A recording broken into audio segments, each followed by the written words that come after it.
Welcome to the Rover Aero. Over the next couple of minutes, we're going to take a closer look at the Rover Aero and show you how to use it. The Rover Aero comes in its own travel bag made from a durable ripstop nylon fabric that's been coated for water resistance. It also comes with a second bag, called the Remora, which holds most of the attachments and attaches to the front of the larger bag. The first thing you'll want to do when you get your Rover Aero is unpack everything and get familiar with all the pieces. The second thing you want to do, charge up your AeroGo rechargeable pump. Follow the instructions included with the pump. Once the pump is charged, unzip the large bag, remove the Rover Aero from the bag, and lay it flat on the ground. Unroll it with the deck facing up. Turn on the AeroGo pump and set the PSI to 11. Connect the included hose to the inflate port on the pump. Connect the other end of the hose to the lower chamber of the Rover Aero near the rear of the board.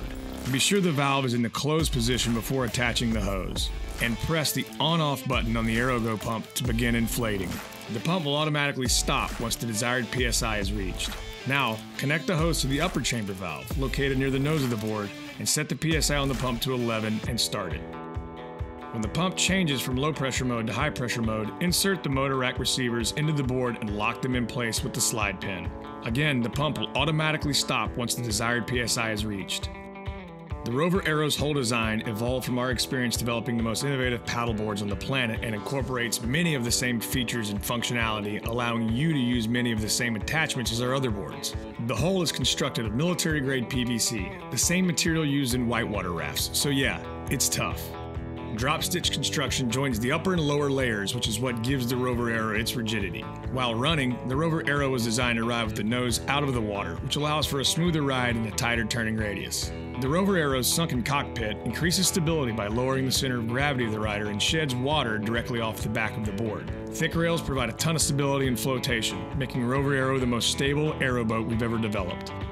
The top of the rails are lined with a series of quarter 20 threaded attachment points, perfect for adding any number of attachments available from Ram Mount or Scotty for things like fish finders or additional rod holders. Sand spear lash points are also integrated into the rail. Use them to secure the sand spear or a paddle. A premium quality, multi-textured deck pad, heat sealed to help shed water and textured for superior grip, provides plenty of cushion to reduce fatigue while standing. With grab handles on the nose and deck of the board, as well as a grab strap at the rear, there's no shortage of places to get a grip on the board. At the bow of the board, you will find attachment points for the included paddle sheath. Simply use the included screws to attach it to the board. Slide the blade of your paddle into the slot to free up your hands for other activities. Also, on the bow, you'll find bungee straps that will allow you to lash other gear to the deck of the board.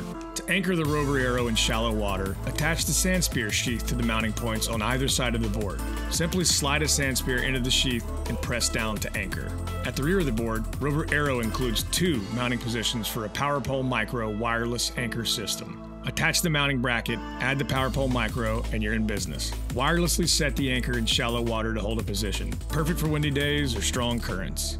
The Rover Aero was designed to be a fully functional and capable paddleboard. The main feature that sets Rover Aero apart is the ability to add power through the use of the included motor rack.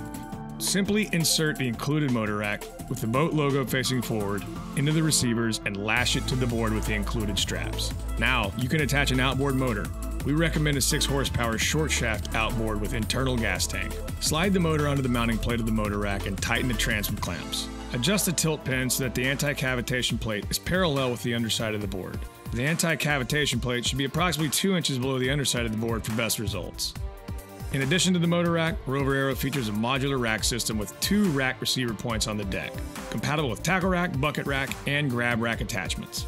Attach the included rack receivers to the mounting points on the deck of the board and simply slide a rack into the receiver points to attach.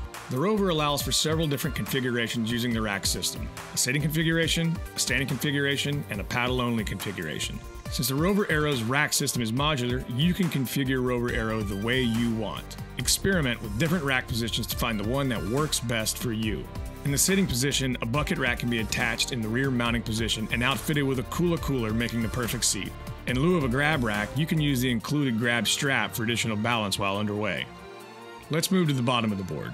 Rover Aero is equipped with 2 sets of fins. 2 small side fins are permanently mounted to provide straight tracking while paddling and are great for shallow water use. You can add the included larger fins if you plan to paddle in open water. To install the large fin, simply slide the fin into the fin channel and click in the locking pin. The large fins are not necessary when using Rover Aero with a motor. Before deflating the Rover Aero, remove all attachments. To deflate the Rover Aero, open the valve at the front and rear of the board while removing the valve cover and depressing the valve button, and twist to lock in the open position. Move the air hose on your AeroGo to the deflate port and connect the other end to the upper chamber valve. Turn on the AeroGo pump and allow it several minutes to remove the air from the chamber. Once the air is removed, close the valve and repeat for the lower chamber. To roll up the deflated Rover Aero, start at the rear of the board and fold 1/3 of the way. Now, fold the 1/3 section halfway and fold the rest of the board up in even sections. Use the included cinch strap and tighten around the folded board. Place the board and accessories into their respective bags and you're now ready to transport or store Rover Aero. Rinse and allow to dry for long-term storage. Before using a Rover Aero with a motor, you will need to register the craft at your local DMV or tax collector's office. Be sure to bring the manufacturer's certificate of origin with you. To keep Rover Aero looking and functioning properly, please follow all maintenance, care, and safety instructions included with your Rover. Failure to do so could void the warranty. Well, that about covers it. We hope you enjoy your Rover Aero for years to come, and if you have any problems, please contact our support team to let us know what they are.